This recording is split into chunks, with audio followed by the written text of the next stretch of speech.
Hello all.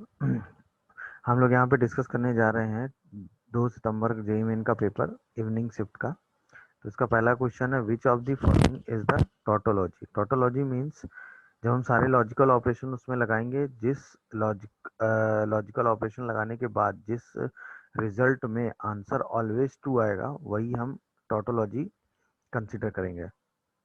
तो जैसे हम पहला ऑप्शन चेक करेंगे, तो पहले ऑप्शन में अगर आप देखें तो negation of P, disjunction P Q dash Q लिखा हुआ है। जब आप इसको लॉजिकली ऑपरेशन में लेंगे तो ये बन जाएगा negation of P, negation P, negation of P, negation Q dash Q. ये तो ऑलवेज कॉन्ट्राडिक्ट स्टेटमेंट हो गया, तो ये बन जाएगा C, negation of P Q dash. जो आप इसको आगे प्रोसीड करेंगे तो ये बन जाएगा negation of P contradict Q Q. यही ऑलवेज टोटोलॉजी बन जाएगा। ऐसे ही जब आप फोर्थ ऑप्शन चेक करेंगे तो negation of Q, negation P, negation Q Q, तो ये बन जाएगा negation Q P, disjunction negation of Q Q dash Q. तो ये बन जाएगा negation of Q, negation Q dash Q, क्योंकि ये ऑलवेज टी बन जाएगा। और जब इसको सिंप्लीफाई करेंगे तो ये रिजल्ट इक्वल टू क्यू आ जाएगा। तो ये टोटोलॉजी के बराबर नहीं आएगा, तो क्लियरली फर्स्ट इज टोटोलॉजी आ रहा है। सेकंड और थर्ड स्टेटमेंट को चेक करने के लिए हम ट्रूथ टेबल बना सकते हैं फॉर 2 और 3। इसको चेक करने के लिए हम इजीली ट्रूथ टेबल बना सकते हैं। अगर सारे स्टेटमेंट टी आ गए तो हम कहेंगे कि ये टोटोलॉजी बन सकता है। तो अगर हम इसके लिए ट्रूथ टेबल बनाए तो पी क्यू चाहिए, पी इम्प्लाइज क्यू चाहिए, क्यू इम्प्लाइज पी चाहिए, है ना। और हमें चाहिए P implies Q, junction Q implies P, और हमें चाहिए Q implies P, junction not P implies Q. तो अगर हम इसकी ट्रूथ टेबल कंसीडर करेंगे तो पहले ट्रू ट्रू फॉल्स फॉल्स ले लेते हैं, फिर ट्रू फॉल्स ले लेते हैं। तो पी इम्प्लाइज क्यू की ट्रूथ टेबल आएगी ट्रू फॉल्स ट्रू ट्रू, और क्यू इम्प्लाइज की आएगी ट्रू ट्रू फॉल्स ट्रू। फिर अगर हम इसकी ट्रूथ टेबल कैलकुलेट करेंगे पी इम्प्लाइज क्यू की, तो वो आ जाएगी ट्रू फॉल्स फॉल्स ट्रू। और फिर इसकी ट्रूथ टेबल कंसीडर करेंगे तो पहले इसमें एंड लगा लेंगे, तो ये फॉल्स ट्रू। अगर हम इसमें एंड लगा दें तो ये बन जाएगा, अगर हम इसमें स्टार्टिंग में एंड लगा के एक टेबल और बना दें तो ये बन जाएगा फॉल्स ट्रू ट्रू का मतलब फॉल्स ट्रू फॉल्स फॉल्स। और फिर ये एंड लगा के इसका ट्रूथ टेबल ले लेंगे इसके साथ, समझ रहे हैं। तो ये टेबल बनाएगा ट्रू ट्रू फॉल्स ट्रू। तो ना ही ये वाली पूरी ट्रूथ टेबल टी आ रही है, ना ही ये वाली पूरी ट्रूथ टेबल टी आ रही है। तो इसका मतलब करेक्टली जो टोटोलॉजी स्टेटमेंट है वो सिर्फ एक है, 1। चलिए सेकंड क्वेश्चन में आइए। थीटा बिलोंग्स टू द 0 से 2 pi, the eccentricity of this hyperbola is root 5 times of the eccentricity of this ellipse, then find out the latus rectum of the ellipse। तो यहाँ पे अगर हम पहला वाला हाइपरबोला चेक करें तो वो है x² / 10 minus y² / 10 cos² theta is equal to 1। तो यहाँ पे अगर हम इसकी सेंट्रिसिटी निकालेंगे तो root under 1 plus cos square theta आ जाएगी। ऐसे अगर हम इलिप्स चेक करेंगे तो X square by 5 cos square theta plus Y square by 5 equal to 1। Clearly हमें दिख रहा है 5 is greater than 5 cos square theta होगा। तो यहाँ पे इसकी इसेंट्रिसिटी निकालेंगे तो root under 1 minus cos square theta आएगी। अब हमसे क्या कह रहा है कि जो E1 इसेंट्रिसिटी है वो रूट 5 टाइम्स E2 है। तो इसका मतलब हम कह सकते हैं कि 1 plus cos square theta equal to 5, 1 minus cos square theta है। तो यहाँ से अगर हम कॉस स्क्वायर थीटा की वैल्यू देखेंगे तो 4/6 मतलब 2/3 आएगी। अब हमें निकालना है लेटस रेक्टम ऑफ क्या इलिप्स। तो इलिप्स जो है वो वर्टिकल इलिप्स है तो उसका लेटस रेक्टम आएगा 2a² बाई बी। यहाँ पे इसी की वैल्यू रख देंगे तो क्लियरली आंसर आ जाएगा 4√5/3। Fourth option is correct. Third में आइए, पी एक्स एक सेट ए दिया हुआ है that is x y z का ट्रांसपोज, और पी एक्स ओ दिया हुआ है x square y square equal to 1 दिया हुआ है, पी एक मैट्रिक्स दी हुई है। तो आपको बताना है सेट ए में कितने एलिमेंट पॉसिबल है। तो अगर हम ध्यान से ऑब्जर्व करें तो डिटर्मिनेंट ऑफ पी जो है वो आ रहा है -3 + 36, फिर -2, 4 + 2 एंड 1, -18 -3 किल। डिटर्मिनेंट पी 0 आ रहा है और पी और एक्स को अगर हम प्रोडक्ट करें तो हमारे पास आ रहा है 1 2 1 -2 3 -4 1 9 -1। और अगर हम x को लें तो एक्स वाई जेड का ट्रांसपोज आ जाएगा। तो क्लियरली, और ये किसके बराबर ओके, तो क्लियरली यहाँ से इक्वेशन आ रही है x + 2y + z -2x + 3y - 4z and x + 9y - z is equal to 0। इस होमोजीनियस सिस्टम के हिसाब से अगर डिटर्मिनेंट p 0 है तो इसके इनफाइनाइटली मैनी सोल्यूशन होंगे, और अगर इसके इनफाइनाइटली मैनी सोल्यूशंस होंगे तो उन सोल्यूशंस को हम जनरल फॉर्म में लिख सकते हैं। अगर हम y को k ले लें तो x + z -2k हो जाएगा, और थर्ड इक्वेशन में x - z -9k हो जाएगा। दोनों को ऐड करेंगे तो x की वैल्यू -11k/2 आएगी और z की वैल्यू 7k/2 आएगी, और यहाँ से y की वैल्यू k आ रही है। अच्छा, क्लियरली सेट ए में गिवन है कि x square + y square + z square की वैल्यू 1 है। तो यहाँ से हम कह सकते हैं 121 + 49 + 4 इंटू के स्क्वायर इक्वल टू 4 आ जाएगा। तो k की वैल्यू ±2 अपॉन रूट अंडर 174, यानी k की दो पॉसिबल वैल्यू आ गई। अगर k की दो पॉसिबल वैल्यू है तो एक्स वाई जेड के दो पॉसिबल ट्रिपलेट है, और अगर एक्स वाई जेड के दो पॉसिबल ट्रिपलेट हैं तो ऑब्वियसली ये कितने एलिमेंट कंटेन करेगा, 2 element, because there are 2 possible values of k and 2 possible triplet of x, y, z। चलिए नेक्स्ट आइए क्वेश्चन नंबर 4 में, द इक्वेशन ऑफ नॉर्मल। अच्छा, नॉर्मल की इक्वेशन निकालने के लिए सबसे पहले पॉइंट निकालना पड़ेगा। तो पुट x = 0 अगर हम करेंगे तो y की वैल्यू आ जाएगी 1 की पावर 2y, और cos स्क्वायर दिस, तो ये बन जाएगा cos square sin inverse 0 cos 0, तो ये तो 2 आ जाएगा। तो जो पॉइंट हमें मिला, जिस पॉइंट की हमें बात करनी, वो हो गया 0,2। अब हम अगर y को देखें तो हम y को लिख सकते हैं e⁻²y ln 1 + x plus cos square sin inverse x।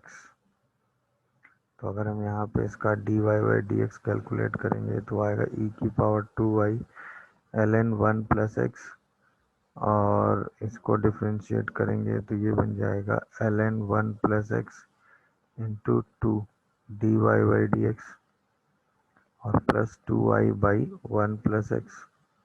और ये बन जाएगा sine 2 sine inverse x by root under 1 - x²। अब अगर हम इसका dy/dx निकालेंगे एट 0 2 पर, तो क्लियरली ये आ जाएगा 1 ln 0 1, यहाँ पे ln 0, ये तो 0 हो गया, 2 × 2, तो क्लियरली ये बचेगा 4। तो अगर हम स्लोप ऑफ नॉर्मल बोलें,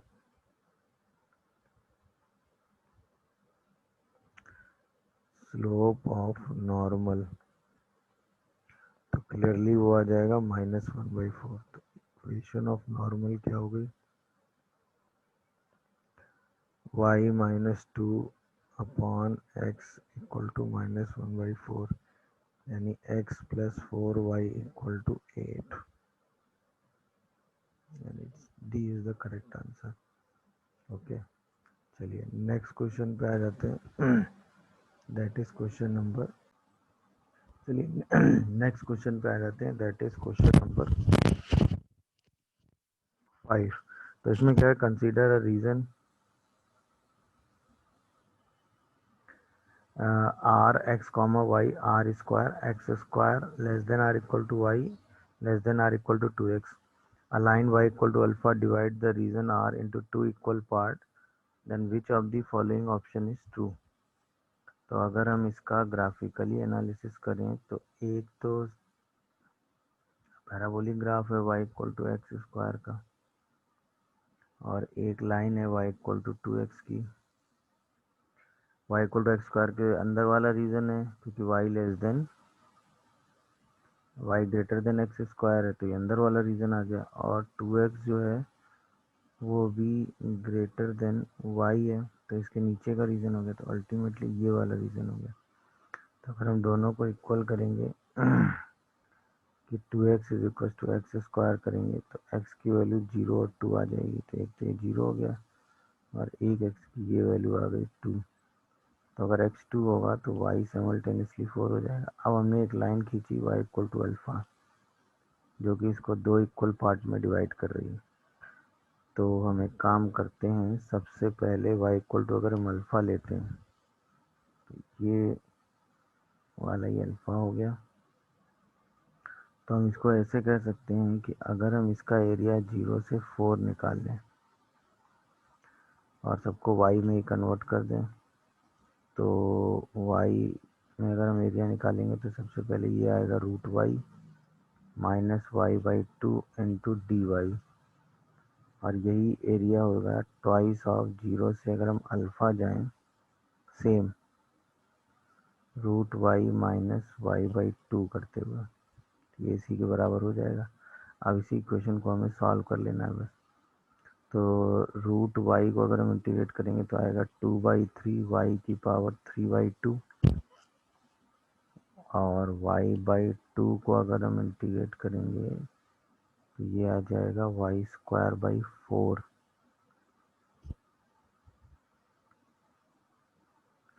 और इसमें हम लिमिट रख देंगे 0 से 4। यही same 2 times of 2/3 y⁴ -y²/4, और इसमें लिमिट रख देंगे 0 से अल्फ़ा। तो यहाँ पे वैल्यू रखेंगे 2 4, तो ये आएगा 8 16/3,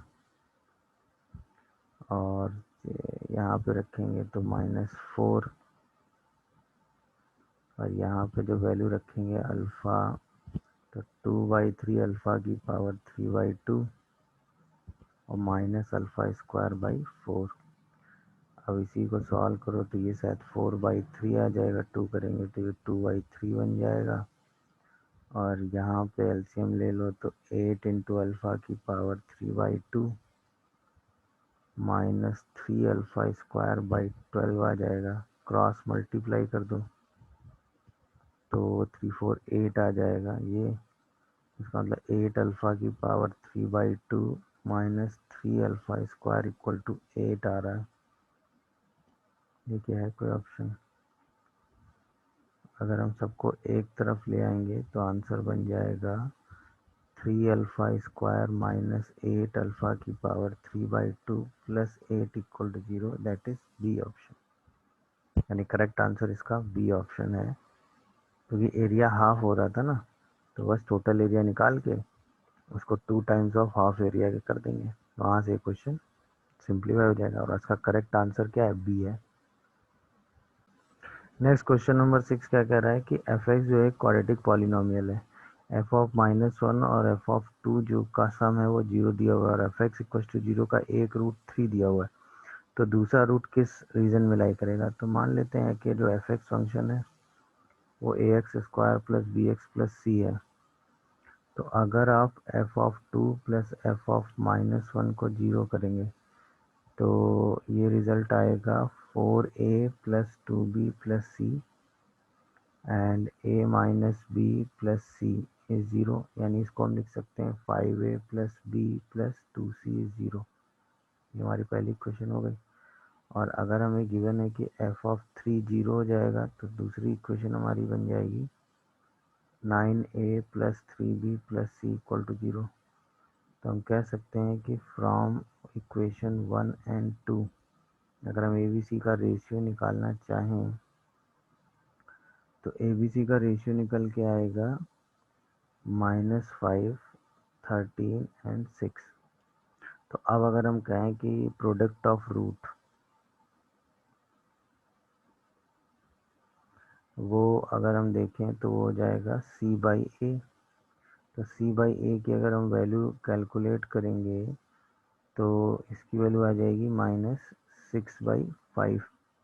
अब प्रोडक्ट ऑफ रूट में एक रूट 3 है, तो 3 इंटू बीटा को हम क्या लिख सकते हैं, -6/5। तो बीटा की वैल्यू क्लियरली क्या आ गई, -2/5, जो कि आराम से किसके बीच में लाई कर रहा है, -1 से 0 के बीच में। तो इसका मतलब जो एक बचा हुआ रूट है वो हमेशा किसके बीच में लाई करेगा, -1 से 0 के बीच में। क्लियर। तो इसका राइट आंसर जो है वो फर्स्ट ऑप्शन। चलिए नेक्स्ट आइए, क्वेश्चन नंबर 7 में कह रहा है द इक्वेशन cos की पावर 4 प्लस साइन की power 4 plus lambda has a real solution theta, then lambda is lies in the interval. तो अगर हम लैम्डा को देखें तो लैम्डा की वैल्यू है साइन की पावर 4 थीटा प्लस कॉस की पावर 4 थीटा।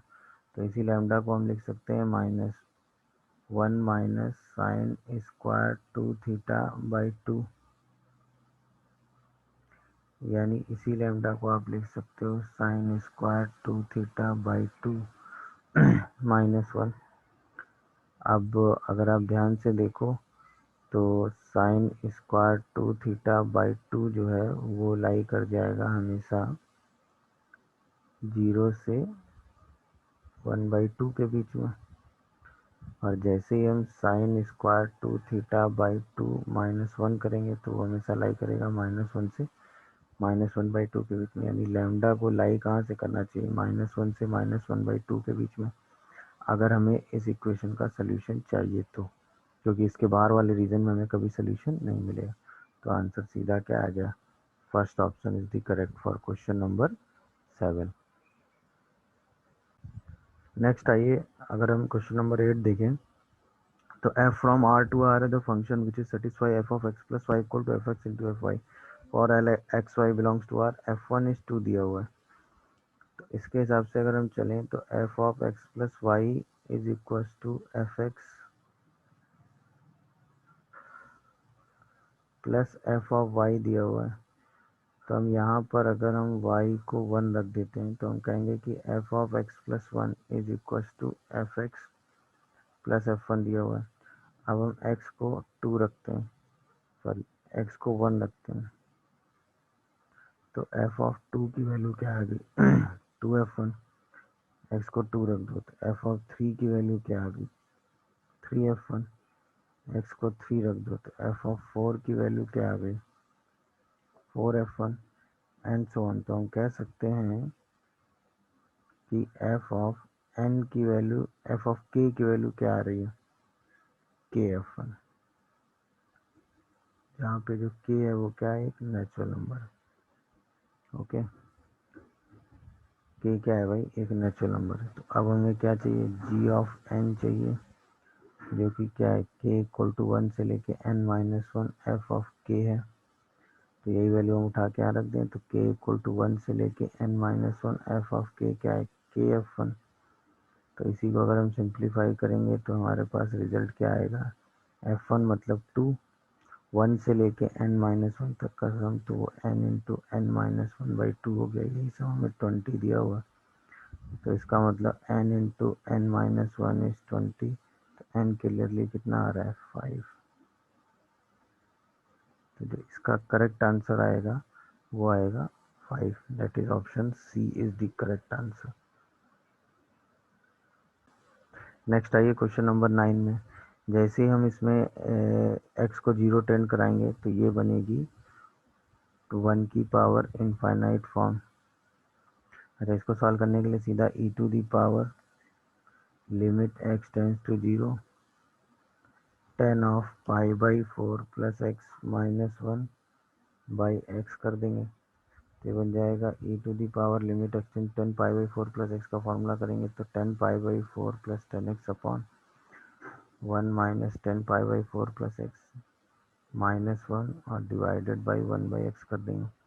तो आ जाएगा e to the power limit x tending to 0। यहाँ से एलसीएम ले लेंगे तो ये 2 10x by x into 1 upon 1 minus 10x आ जाएगा। 10x by x x tending to 0 पे 1 हो जाता है। जैसे आप लिमिटिंग वैल्यू सब्स्टिट्यूट करेंगे तो आंसर ई स्क्वायर आ जाएगा। तो क्वेश्चन नंबर 9 का करेक्ट आंसर 3 है। क्वेश्चन नंबर 10 में आइए। आपसे कहा गया sum of the first 11 terms of the given AP is equal to 0। और ये सारी A1 A3 से लेके 23 का सम आपको दिया हुआ है के A1। तो के की वैल्यू पे आपको कमेंट करना है। ओके, तो सबसे पहले हम ये मान लेते हैं D is the common difference. D is the common difference of AP। सबसे पहले 11 टर्म्स का सम हमें दिया हुआ है तो उसको हम लिख सकते हैं 11/2 2A1 प्लस 10D। ये 0 दिया हुआ है तो यहाँ से A1 प्लस 5D की वैल्यू क्या आ गई, 0। यानी D को हम जहाँ ज़रूरत पड़ेगी तो उसको हम A1/5 यूज़ कर लेंगे। अब हमसे कहा गया है कि A1 प्लस A3 से लेके A23 का जो सम है वो के A1 के बराबर है। तो के की वैल्यू पे हमें काउंट करना है। ये टोटल 12 टर्म्स है तो 12/2 2A1। अच्छा, इसका कॉमन डिफरेंस 2D हो जाएगा क्योंकि सारे ऑड वाले टर्म्स लिए गए। तो 11 into 2D is equal to के A1 हो जाएगा। 2 कॉमन करके हटा देंगे तो 12 इंटू A1 प्लस 11 और D की वैल्यू हमने कैलकुलेट की है -A1/5 है। इसको सब्स्टिट्यूट कर देंगे दैट इज के A1 के बराबर आ जाएगा। सही है ना। अब इसी को सॉल्व कर दिए तो 5 ये आ जाएगा 5 6। तो 12 A1 पूरे से कॉमन कर लो तो A1 कॉमन करके कैंसिल कर लेंगे और ये आ जाएगा 1 minus 11/5 that is equal to के A1। तो ये और ये कैंसिल हो गया। अब यहाँ से हम आंसर कैलकुलेट करेंगे तो -72/5 इक्वल टू के आ जाएगा। तो यहाँ से के की वैल्यू -72/5 आ जाएगी। तो इसका जो करेक्ट आंसर है वो है सेकेंड वाला पार्ट। नेक्स्ट क्वेश्चन में आइए, क्वेश्चन नंबर 11। इसमें आपसे कहा गया है कि f जो है वो -1 से इनफाइनाइट r f और 0 1 दिया हुआ और एफ एक्स फंक्शन ये दिया हुआ है। देन दी फंक्शन f के बारे में आपको कमेंट करना है कि वो इंक्रीजिंग या डिक्रीजिंग। तो ऑब्वियसली इसका डेरिवेटिव लेना पड़ेगा। तो अगर एफ एक्स फंक्शन है ln 1 plus x by x तो इसका अगर हम डेरिवेटिव निकालेंगे तो वो रिजल्ट में आएगा x square x upon 1 plus x, है ना, माइनस ln 1 प्लस एक्स। तो इसको अगर हम थोड़ा सा सिंप्लीफाई करेंगे तो x minus 1 plus x ln 1 plus x upon X square 1 plus x आया। अच्छा, अब जो डोमेन है इसकी वो -1 से इन्फाइनाइट है। -1 से इन्फाइनाइट में ये पॉजिटिव है और ये पॉजिटिव है। -1 से इन्फाइनाइट में ये दोनों तो पॉजिटिव है बट इसके बारे में भी हम कोई कमेंट नहीं कर सकते हैं कि पॉजिटिव है या नेगेटिव। तो हम क्या करते हैं, इसी फंक्शन को नया फंक्शन g मान लेते हैं। x minus 1 plus x ln 1 plus x और फिर से इसका डेरिवेटिव निकालते हैं g डैश एक्स। तो अब जब g डैश एक्स निकालेंगे तो आएगा 1 minus one plus x by one plus x minus l n one plus x. तो वन और वन कैंसिल हो जाएगा, यानी ये आ जाएगा minus l n one plus x. तो यहाँ से हमको दिख रहा है कि अगर हम x को क्या लें, minus of l n one plus x आया ना, तो अगर हम x को माइनस वन से जीरो ले लें तो जो जी डैश एक्स है वो पॉजिटिव आ जाएगा, और अगर हम x को जीरो से वन ले लें, इनफाइनाइट ले लें, तो जो जी डैश एक्स है वो निगेटिव आ जाएगा। इसका मतलब x इक्वल्स टू जीरो पे जी एक्स हैविंग मैक्सिमा आ गया। और अगर हम जी ऑफ जीरो की वैल्यू निकालेंगे तो सर्टनली जीरो आ रही है, तो हम कह सकते हैं कि जो जी एक्स फंक्शन है वो हमेशा जी ऑफ जीरो से तो लेस रहेगा ही, यानी जी एक्स फंक्शन हमेशा के लिए क्या आ गया, निगेटिव आ गया। और अगर जी एक्स फंक्शन हमेशा के लिए निगेटिव आ गया तो ये क्या लिखा हुआ है, G X by X square one plus X लिखा हुआ। तो अब हम कह सकते हैं कि जो हमारा स्टार्टिंग का फंक्शन था एफ एक्स, अगर हम उसके डेरिवेटिव की बात करें तो हम कह सकते हैं कि जो एफ डैश एक्स का डेरिवेटिव है वो है G X upon X square one plus X, जो कि ऑलवेज निगेटिव होगा when X lies between minus one से इनफाइनाइट। तो इसका आंसर फंक्शन हमेशा के लिए क्या हो गया, डिक्रीजिंग हो गया, क्योंकि उसका डेरिवेटिव ऑलवेज कैसा आ गया, नेगेटिव आ गया।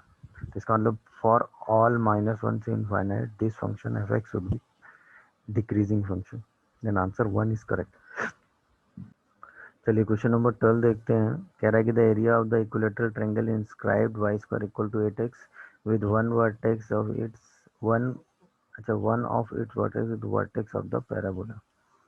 सही है। तो अगर हम ये पैराबोला कंस्ट्रक्ट करेंगे और एक वर्टेक्स को अगर हम वर्टेक्स ऑफ पैराबोला ले लेंगे तो ये हमेशा सिमेट्रिक होगा एक्सिस के अबाउट। तो अगर हम इसकी लेंथ ए ले लेते हैं, सही है ना, ये ओरिजिन हो गया, तो ये एंगल कितना हो जाएगा 30 डिग्री। सही है। तो ये लेंथ आएगी ए बाई टू, नहीं ए कॉस 30, ये लेंथ आएगी ए कॉस 30, तो ये आएगी ए रूट थ्री बाई टू, और ये आएगी ए बाई टू। तो ये वाला पॉइंट कैलकुलेट होके आ जाएगा A root three by two comma A by two. ये point on the parabola lie करेगा, तो A square by four is equal to 8 into root three A by two आ जाएगा।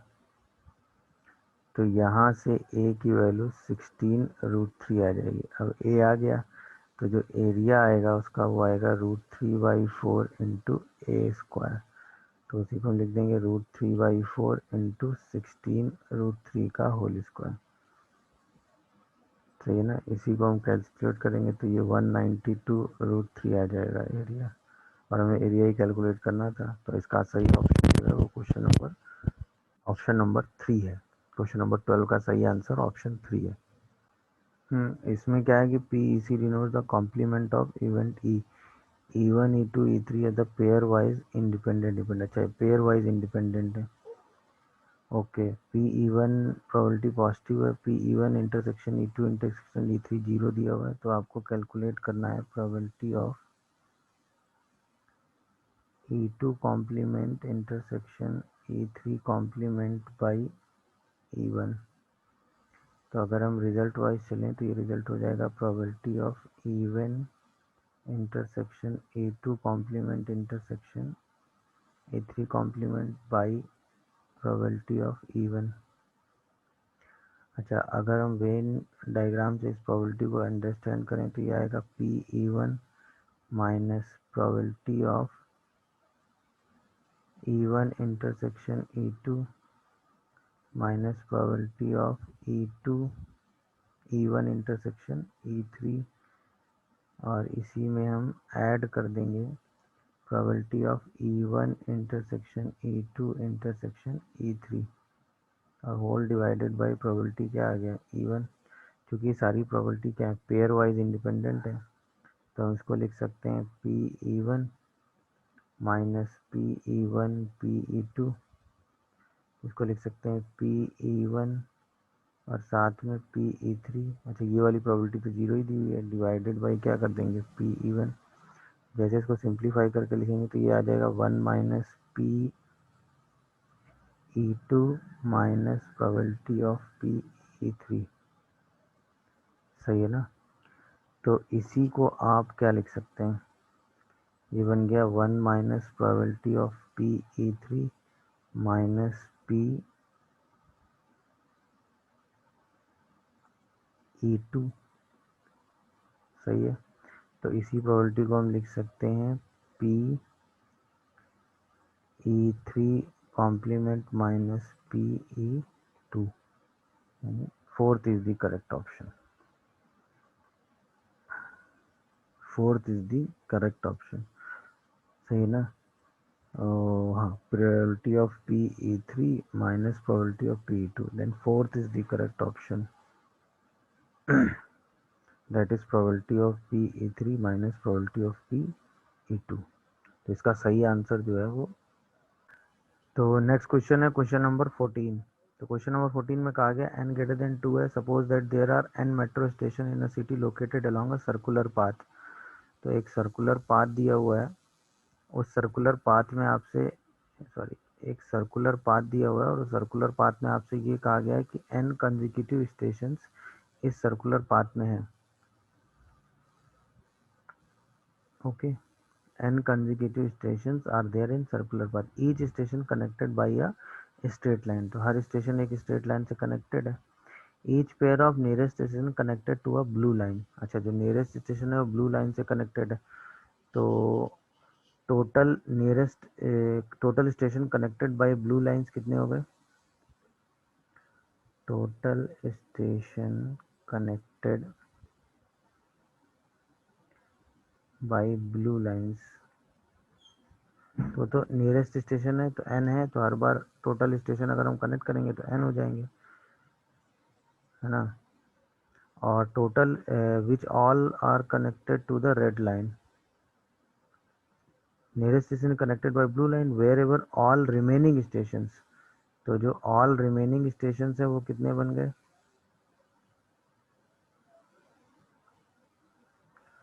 ऑल रिमेनिंग स्टेशंस,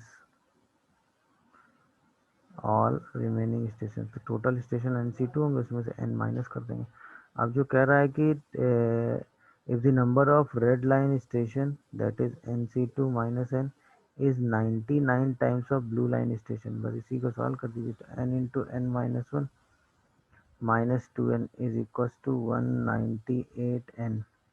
तो यहीं से सॉल्व करेंगे तो n square minus 201 n equal to 0 आ जाएगा। यहाँ से n की वैल्यू कितनी निकल आएगी, दैट इज 201, यानी टोटल जो n है वो कितना होगा 201 के इक्वल होगा।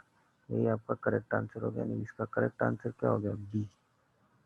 Question number 14 correct option is B. चलिए नेक्स्ट क्वेश्चन है क्वेश्चन नंबर 15।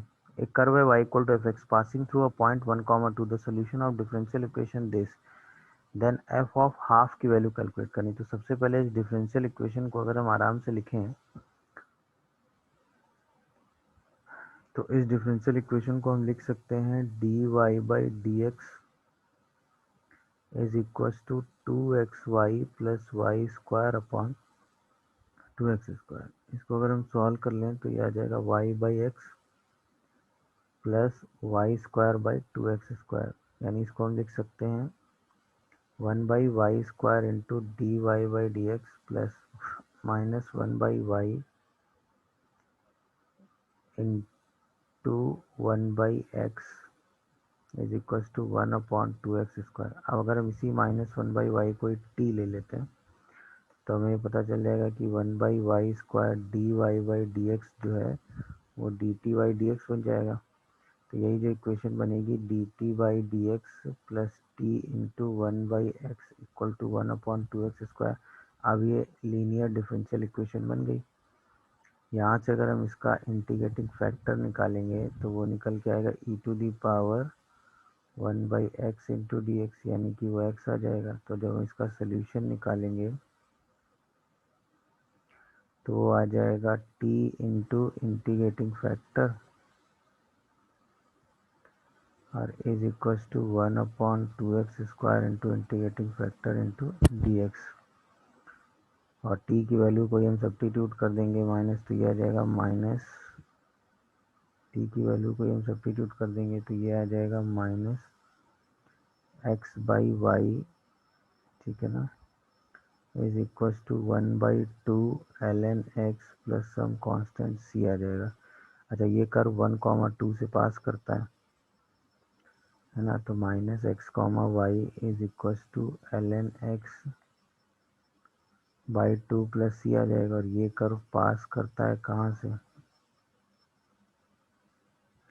1,2 से,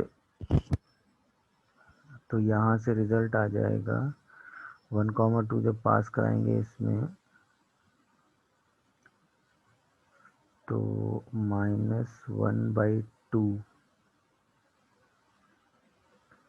इज इक्वल टू ln 1, तो 0 हो जाएगा, तो c की वैल्यू -1/2 आ जाएगी। यहाँ से जो रिजल्ट आएगा वो आएगा -x/y equal to 1/2 ln x-1 आ जाएगा। अब y की वैल्यू अगर हम कैलकुलेट करना चाहें तो y की वैल्यू क्या आ जाएगी, y की वैल्यू आ जाएगी 2x/1 माइनस ln x। ये आ गया एफ एक्स। अब हमें चाहिए एफ ऑफ हाफ, तो एफ ऑफ हाफ क्या होगा, 2 इंटू 1/2/1 माइनस ln हाफ, तो ये 1/1 प्लस ln 2 आ जाएगा, 1/1 प्लस ln 2, यानी इसका करेक्ट ऑप्शन 1 आ गया। एफ ऑफ हाफ की वैल्यू 1/1 प्लस ln 2 आएगी, तो क्वेश्चन नंबर 15 का करेक्ट ऑप्शन 1 आ जाएगा। नेक्स्ट आइए क्वेश्चन नंबर 16 में, कह रहा है the sum of first 9 terms of this series, okay, is equal to X. 9 terms का सम है और एस की वैल्यू दे रखी है और कंपेयर करके आपको के कैलकुलेट करना है क्या आ रहा है, ओके। तो अगर हम इस 9 टर्म्स को ध्यान से ऑब्जर्व करें तो ये बनेगा x प्लस एक्स स्क्वायर से लेके x की पावर 9 और प्लस, अगर हम a कॉमन करेंगे तो बचेगा k प्लस 2, k प्लस 4 से लेके आपके टर्म्स आएंगे k प्लस 9 टर्म्स तक जा रहे हैं तो 16 तक। अच्छा, जब हम सबको ऐड कर देंगे तो ये रिजल्ट आएगा x इंटू एक्स की पावर 9 माइनस 1 बाई x-1, और यहाँ से हम इसको सॉल्व करेंगे तो a इंटू 9/2 2k, और इसका डिफरेंस कितना आ जाएगा, 9 माइनस 1 8, और डिफरेंस तो 2 चल ही रहा है, सही है ना। यही सम आपको गिवन है, तो अगर हम इसको और सिंप्लीफाई करके लिखें तो x की पावर 10 माइनस एक्स, और साथ में अगर हम इसको और सॉल्व कर दें तो ये क्या बन जाएगा, प्लस 2 कॉमन करके हटा दो तो 9a into K plus 8 into x-1 whole divided by x-1, और यही सम आपको क्या दिया हुआ है, x की power 10 minus X plus 45a x-1 by x-1, तो क्लियरली हम कह सकते हैं कि 45a is equal to 9a into K plus 8 हो गया। यहीं से हम इसको कैंसिल कर देंगे 5, इसका मतलब 5 इक्वल टू के प्लस 8 हो गया, तो के की वैल्यू क्लियरली कितनी आ रही है, -3। के की वैल्यू क्लियरली कितनी आ जाएगी, -3। आफ्टर सिंप्लीफिकेशन क्वेश्चन नंबर 16, इसका करेक्ट आंसर है 3। नेक्स्ट आइए क्वेश्चन नंबर 17।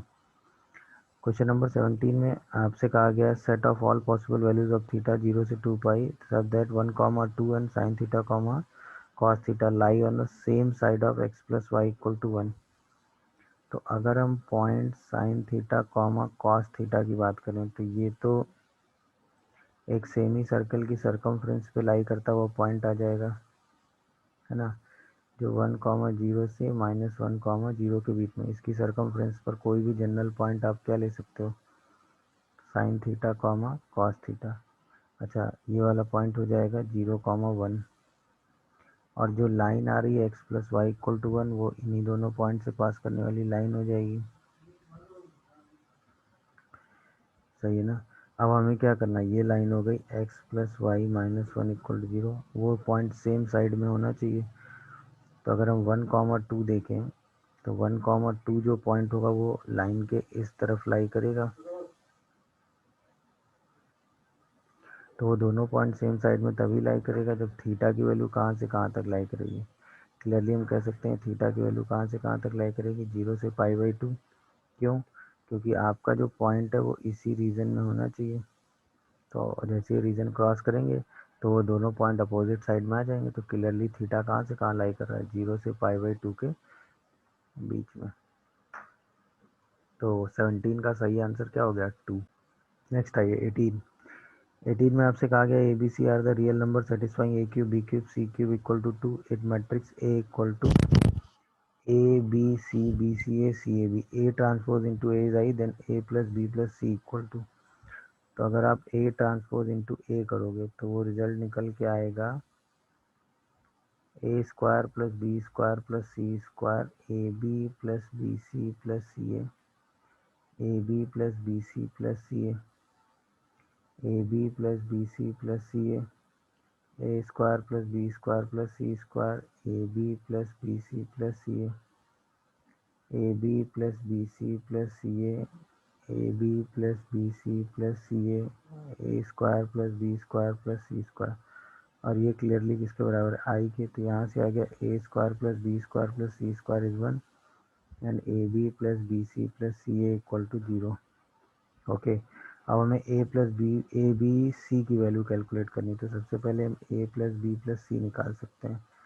इसका अगर हम स्क्वायर करेंगे तो आएगा A square plus B square plus C square plus 2 times of A B plus B C plus C A. तो यहाँ से A plus B plus C की वैल्यू +-1 आ जाएगी। इसको हम आगे यूज़ करेंगे। अब हमें चाहिए A cube plus B cube plus C cube की वैल्यू। इसको हम लिख सकते हैं A plus B plus C A square plus B square plus C square minus A B plus B C plus C A और +3 ABC। अब सारी values उठा के रख दो। ये 2 दिया हुआ है, ये वैल्यू हमारे पास +-1 है, ये 1 - 0 और +3 times of A B C है। सही है ना। तो 3 times of A B C की वैल्यू कितनी आ गई, 2 +-1। तो ए बी सी की वैल्यू या तो हम 1 लिख सकते हैं या ए बी सी की वैल्यू हम -1/3 लिख सकते हैं। तो पॉसिबल वैल्यू कैन बी -1/3। तो इसका सही आंसर क्या हो गया, नहीं 2 + 1 2 - 1 सॉरी। पॉसिबल वैल्यू हम कह सकते हैं, सॉरी अगर हम इसकी वैल्यू के हिसाब से चलें तो इसकी पॉसिबल वैल्यू आ जाएगी 1/3। सॉरी कैलकुलेशन है। 2 + 1 3 3/3 इज 1 एंड 2 - 1 1/3। तो इसका करेक्ट आंसर क्या हो गया, 1। यानी क्वेश्चन नंबर 18 का करेक्ट आंसर क्या हो गया, 1। चलिए नेक्स्ट आइए। A plane passes through a point 3, 1, 1 containing two lines having direction cosine 1 - 2 2 and 2 3 - 1 respectively. If a plane passes through a point alpha -3 5 then alpha can be equal to। Okay, तो एक plane पास करता है एक point से और दो लाइनों को कंटेन करता है, तो सीधे हम इक्वेशन ऑफ प्लेन लिख सकते हैं bye determinant method. x - 3 y - 1 z - 1 1 - 2 2 2 3 - 1 equal to 0। और ये प्लेन कहाँ से पास करता है, पासेस थ्रू अल्फ़ा -3 और 5। तो ये सेटिस्फाई करा दो। तो इसका मतलब अल्फ़ा -3 -4 4 1 -2 2 2 3 -1, यही डिटर्मिनेंट क्या हो जाएगा, 0। और इसी डिटर्मिनेंट को ओपन कर दीजिए तो क्या आएगा, अल्फ़ा -3 इन ब्रैकेट 2 - 6 फिर 4 इन ब्रैकेट -1 -4 फिर 4 इन ब्रैकेट 3 + 4 इक्वल टू क्या कर देंगे, 0। तो यहाँ से -4 अल्फ़ा +12 आएगा, यहाँ से -20 आएगा और यहाँ से 7 + 4 28। इक्वल टू 0 आएगा तो यहाँ से 8 आएगा, 20 आएगा तो 4 अल्फ़ा इक्वल टू 20 होगा, तो अल्फ़ा की वैल्यू 5 आ जाएगी। करेक्ट आंसर इसका सेकंड ऑप्शन हो गया, then alpha is equal to 5। Plane की इक्वेशन निकाल के सीधा पॉइंट सेटिस्फाई करा देंगे। तो 19 का करेक्ट आंसर क्या हो गया, 2।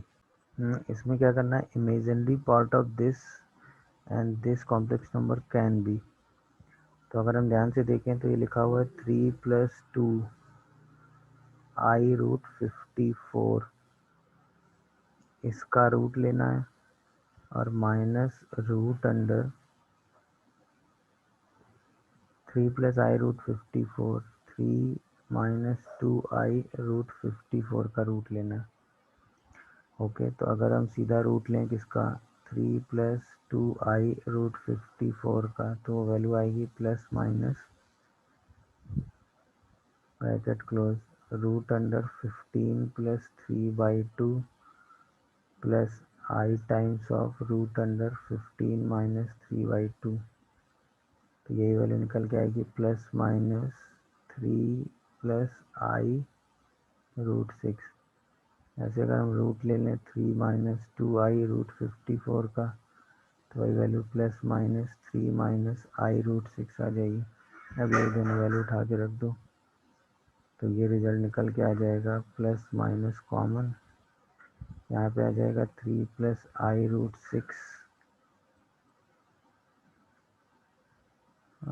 प्लस माइनस 3 + i√6, तो ये तो प्लस भी ले सकते हैं, माइनस भी ले सकते हैं, और -3 - i√6, सही है।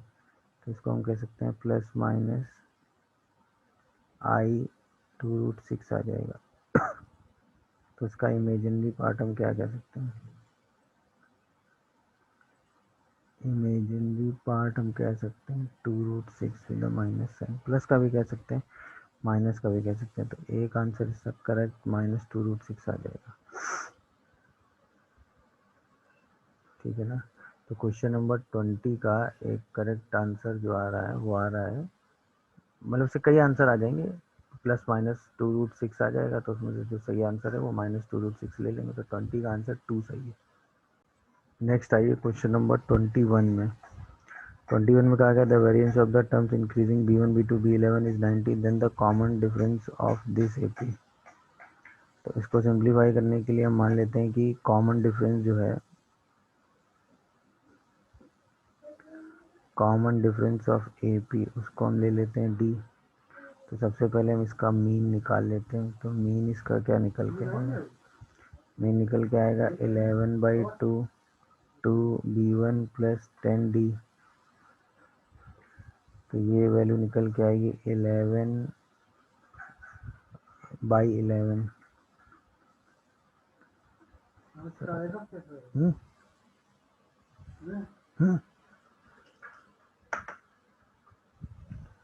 बाई 11 करेंगे, 11 से 11 कैंसिल कर देंगे, तो ये वैल्यू निकल के आएगी b1 + 5d। अब अगर हम इसका वेरिएंस देखेंगे,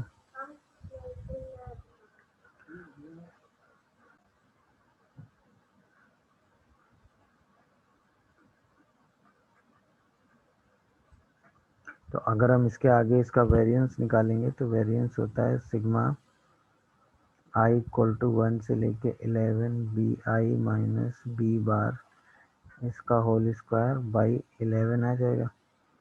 तो यहाँ से जैसे हम इसका वेरिएंस सिंप्लीफाई करके लिखेंगे, तो ये आ जाएगा 1 स्क्वायर + 2 स्क्वायर से लेके 5 स्क्वायर का सम, इसका twice into d square divided by 11, और यही सब हमें क्या दिया हुआ है, 90। बस इसी को सिंप्लीफाई कर दो, तो 2 × 5 × 6 × 11/11 × 6 d स्क्वायर इक्वल टू 90 आ गया।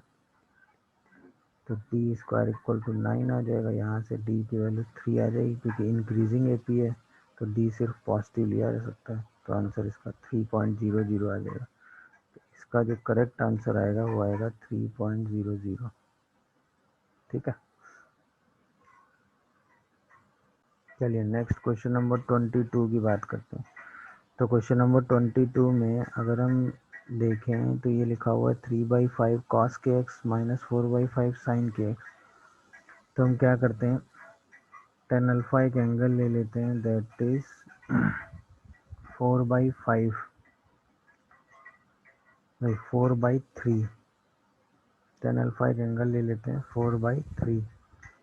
तो वहाँ से ये जो y वाला रिलेशन है ना, ये k इक्वल टू 1 से लेके 6k times of cos inverse, ये बन जाएगा कॉस अल्फा कॉस के x minus sine alpha sign के एक्स।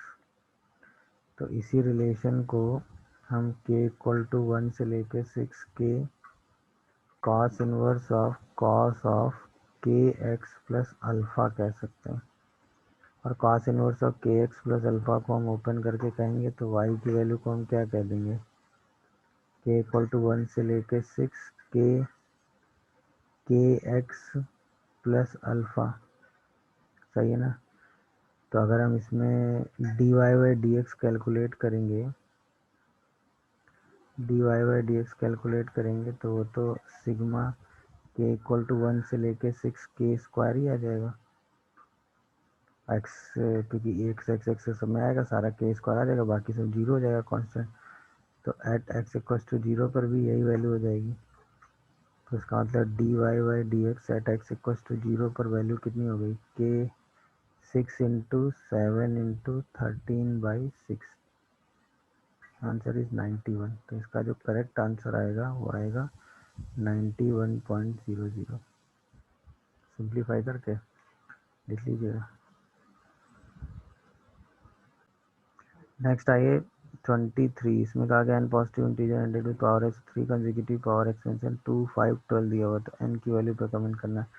तो कोई भी तीन टर्म आप एज्यूम कर लो, इनके कोफिशिएंट। तो एक ले लो एन सी आर -1, एक ले लो एन सी आर और एक ले लो एन सी आर +1। यही रेशियो आपको 2:5:12 दिया हुआ है।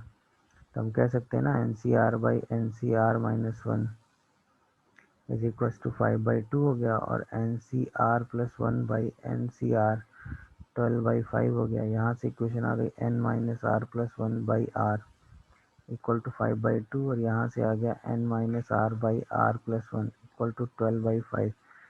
तो पहली इक्वेशन सिंप्लीफाई होके आ गई 2n minus 7r equal to -2, और दूसरी इक्वेशन आ गई 5n -17r is equal to 12। इन्हीं दोनों इक्वेशन को सॉल्व करके n और r निकाल लीजिए। तो n की वैल्यू आ जाती है 118, और r की वैल्यू सिंप्लीफाई होके आ जाती है 34, और हमें n पे कमेंट करना था। तो n का सही आंसर क्या हो गया, 118,00।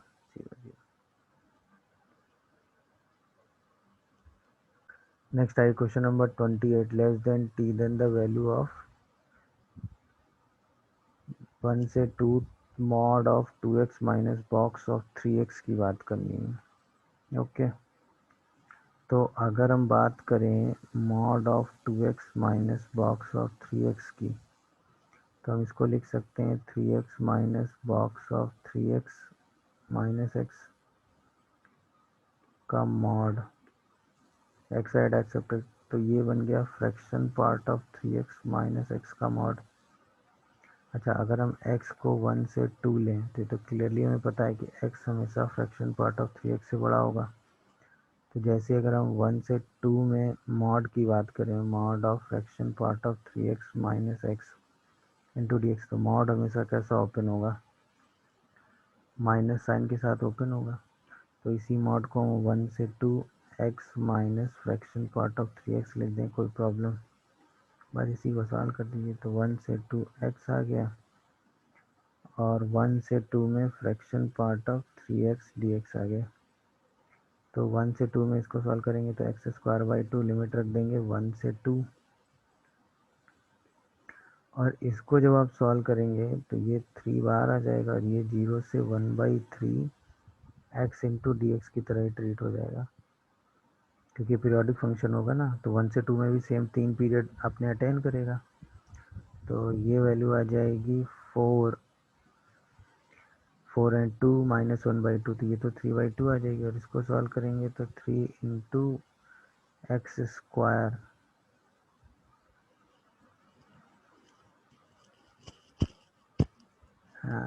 इसको सॉल्व करेंगे तो 3 टाइम्स बाहर आएगा ही, है ना। 3 टाइम्स 3x ही रहेगा ना, तो ये 9 हो जाएगा। तो 3 × 3, बाकी x²/2 आ जाएगा, तो उससे क्या आ जाएगा 1/9, और एक 2 और आ जाएगा अलग से। 9 से 9 कैंसिल हो जाएगा, तो 3/2 माइनस 1/2, तो इसका आंसर 1 आ जाएगा। सिंप्लीफाई होके इसका आंसर क्या आ जाएगा 1। तो इसका आंसर एग्जैक्ट आ रहा है 1.00। 2x 3x से बड़ा होगा, बस ये वाला इंटीग्रेशन सॉल्व कर लेंगे। और ये तो हमें पता ही है ना कि फ्रैक्शन पार्ट ऑफ 3x की अगर हम बात करेंगे तो 1 से 2 के बीच में अगर आप देखोगे तो इसको 0 से 1/3 करके 3 times of box of 3x open करके 3x लिख लेंगे, क्योंकि ये पीरियोडिक फंक्शन है ना। सेम 1/3 बाहर कर लेंगे। Last question number 25. The position vector of point A and B is this, and I plus j plus k to I plus 3j plus tk. P is the point divide the line segment AB with ratio. Okay, तो ये point ले लो I plus j plus k, और ये point ले लो 2I plus j plus 3k, और एक P point ले लो जो इसको डिवाइड कर रहा होगा किस में, λ/1 में।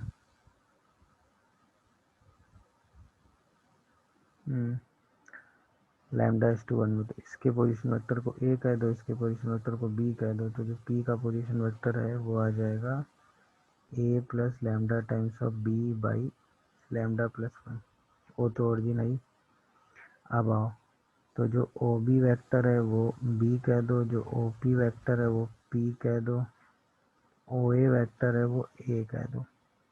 ओके, तो अगर हम सारा यहाँ पे करें तो OB vector dot OP vector minus 3 times of mod of OA vector cross OP vector का होल स्क्वायर इक्वल टू 6 दिया हुआ है।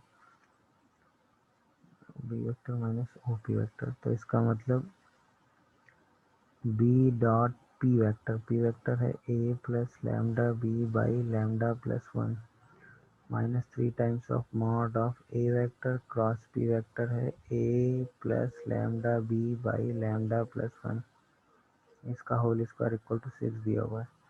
तो यहाँ डॉट प्रोडक्ट लेंगे तो B डॉट A आएगा plus lambda times of mod of B का square by λ+1 minus 3, A cross A 0 हो जाएगा, और A cross B mod of lambda times of A cross B by λ+1 का whole square is equal to 6 आ गया। अब अगर हम यहाँ ध्यान से देखें तो जो A डॉट B आएगा वो आ जाएगा 2 + 1 + 3 दैट इज 6, सही है ना। और जो हम A क्रॉस B करेंगे, A क्रॉस B, वो वैल्यू उसका स्क्वायर आ जाएगा, A क्रॉस B का स्क्वायर, A क्रॉस B का स्क्वायर, तो वो रिजल्ट होता है A क्रॉस B का स्क्वायर। अगर हम सिंप्लीफाई करेंगे तो A dot B square A cross B square equals to, तो वो रिजल्ट शायद होता है mod A square mod B square minus A dot B का होल स्क्वायर। तो अगर हम यहाँ से मॉड A देखें तो वो √3 है, और मॉड B देखें तो वो √14 आ रहा है, तो 14 42 और माइनस 36, तो 6 आ जाएगा A क्रॉस B का स्क्वायर। अब सारी वैल्यू उठा के रख दो, तो 6 plus 14 lambda by λ+1 minus 3 lambda square into 6 by λ+1 equal to 6 आ जाएगा। अब इसी को सॉल्व कर लो, इसी इक्वेशन को क्या करो, सिंप्लीफाई करके सॉल्व कर लेते हैं, है ना। तो 6 बाई λ+1 लैम्डा स्क्वायर बाई 18, तो λ+1 3 6, तो इसी को ज़रा सॉल्व करो। 6 plus 14 lambda minus 18 lambda square equal to 6 into lambda plus 1 आ जाएगा।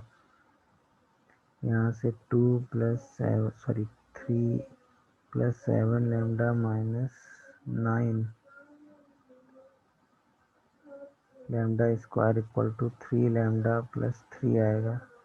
तो यहाँ से आएगा 9 lambda square minus 4 lambda is 0। 9 lambda square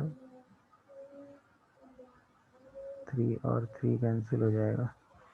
तो यहाँ से आएगा 9 लैम्डा स्क्वायर माइनस 4 लैम्डा। तो लैम्डा 0 हो नहीं सकता, तो लैम्डा की वैल्यू आएगी 4।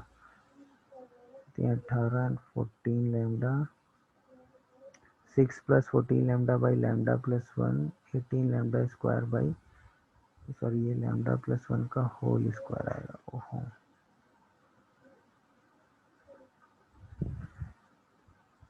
तो अब जब एलसीएम लेंगे तो 6 plus 14 lambda into lambda plus 1 आएगा और minus 18 lambda square equal to 6 lambda plus 1 का होल स्क्वायर है। तभी आएगा 3 plus 7 lambda into lambda plus 1 minus 9 lambda square equal to 6 sorry 2 से कैंसिल करेंगे तो 3 टाइम्स ऑफ लैम्डा प्लस 1 का होल स्क्वायर। अब सारे स्क्वायर ओपन कर लो तो ये आ जाएगा 3 lambda plus 3 plus 7 lambda square plus 7 lambda minus 9 lambda square equal to 3 lambda square plus 6 lambda plus 3। आप ज़रा सिंप्लीफाई करिए तो ये बचेगा 5 लैम्डा स्क्वायर और ये बचेगा 10 माइनस 4 लैम्डा और 3 से 3 हो जाएगा कैंसिल। 0 यहाँ से लैम्डा 0 हो नहीं सकता, तो लैम्डा की वैल्यू आएगी 4/5। इसी को लिखेंगे 0.8। तो जो आंसर इसका आएगा लैम्डा का वो निकल के आएगा 0.80 आफ्टर द सिंप्लीफिकेशन। लैम्डा की यही पॉसिबल वैल्यू आएगी। ओके, तो इस पेपर में कोई भी आंसर चैलेंज करने के लिए नहीं है, सारे आंसर जो है वो करेक्ट दिए हुए, सारे ऑप्शन मैच कर रहे हैं। तो अगर आपको पेपर सोल्यूशन देखने के बाद कोई आंसर लग रहा हो तो आप उसको अपने हिसाब से चैलेंज कर सकते हैं। Thank you.